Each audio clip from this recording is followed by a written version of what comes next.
Back to my channel Sirisha's world. అందరికీ happy Friday అండి. And Shravana మాసం స్టార్ట్ అయిపోయింది కాబట్టి నేను కూడా మార్నింగే లేచి తలస్నానం అయితే చేసి ఫస్ట్ అయితే నేను గ్యాస్ స్టవ్కి పసుపది రాసి బొట్లు పెట్టుకుంటానండి. ఎందుకంటే ప్రసాదం అది స్టార్ట్ చేస్తాం కదా తల్లికి పెట్టడానికి. అండ్ ఏ పూజ అయినా సరే ఫస్ట్ అయితే ఖచ్చితంగా నేనైతే గ్యాస్ స్టవ్కి ఇలా పసుపు రాసి బొట్లు అయితే పెడతాను. అండ్ నైటే నేను మొత్తం అన్నీ క్లీన్ చేసేసుకున్నానండి. క్లీన్ చేసుకొని ఆరిపోయాక ఇప్పుడు పసుపు రాసి అవి బొట్లు పెట్టుకుంటున్నాను. మనం ప్రసాదం అవన్నీ నిష్టగా చేస్తానన్నప్పుడు ఖచ్చితంగా ఎలా అయితే ఫస్ట్ స్టవ్కి ఖచ్చితంగా పసుపు రాసి బొట్లు అయితే పెట్టుకోవచ్చండి. అండ్ ఇలా అయితే చేసి నేను ప్రసాదం అది అయితే స్టార్ట్ చేశానండి.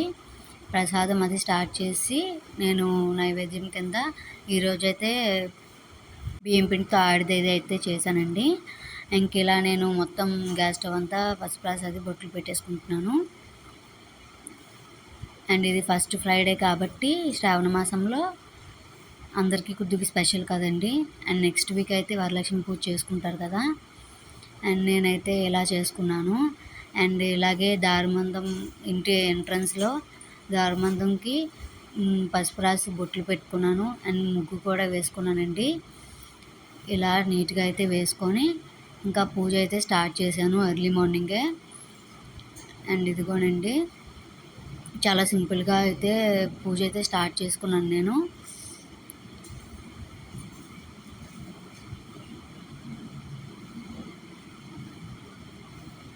ఇలా నేనైతే ఎవ్రీ ఫ్రైడే ఐశ్వర్య దీపం అయితే పెట్టుకుంటానండి. ఇది పెట్టుకోవడం చాలా ఈజీ.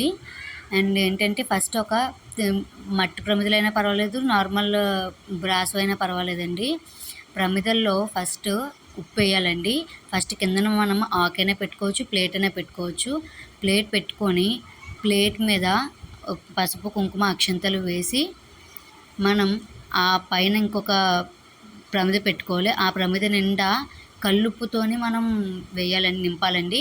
కల్లుప్పు నింపాక కల్లుప్పు మీద పసుపు కుంకుమ అక్షంతలు వేసి ఇంకొక ప్రమిద దానిపైన పెట్టాలండి. దాంట్లో ఓన్లీ అక్షంతలంగా వేసి ఇంకొక ప్రమిద పెట్టి అందులో మనం ఆయిల్ అండ్ దీపం ఒత్తులు అయితే వేసుకోవాలండి. ఆయిల్ నువ్వుల నూనె అయితే చాలా మంచిదండి ఈ ఐశ్వర్య దీపానికి. ఖచ్చితంగా ఇంట్లో ఎటువంటి ఫైనాన్షియల్గా ఉన్నా సరే ఖచ్చితంగా లక్ష్మీదేవి అయితే ఈ ఎవ్రీ ఫ్రైడే అండ్ లక్ష్మీదేవి అమావాస్య టైంలో అది మనం ఈ ఐశ్వర్య దీపం అనేది పెట్టుకుంటే ఇంట్లో చాలా మంచిదండి. ఖచ్చితంగా ఈసారి అయితే ఎవరైనా అలాంటి ఇబ్బందులతో ఉన్న వాళ్ళైతే ఖచ్చితంగా ట్రై చేయండి. అండ్ నేనైతే మా మామయ్య గారికి నాన్నగారికి కూడా ప్రసాదం అది పెట్టి దీపం వెలిగిస్తున్నాను. అండ్ ఇలా అయితే నా ఫ్రైడే పూజ అయితే కంప్లీట్ అయిందండి.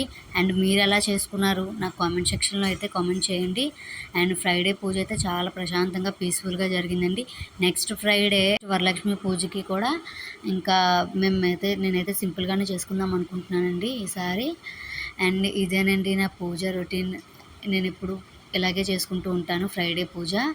అండ్ వీడియో ఎలా ఉందో మీరు కామెంట్ సెక్షన్లో కామెంట్ చేయండి. వీడియో కానీ నచ్చినట్టయితే లైక్ చేయండి, షేర్ చేయండి, సబ్స్క్రైబ్ చేయండి. Thank you for watching. Bye.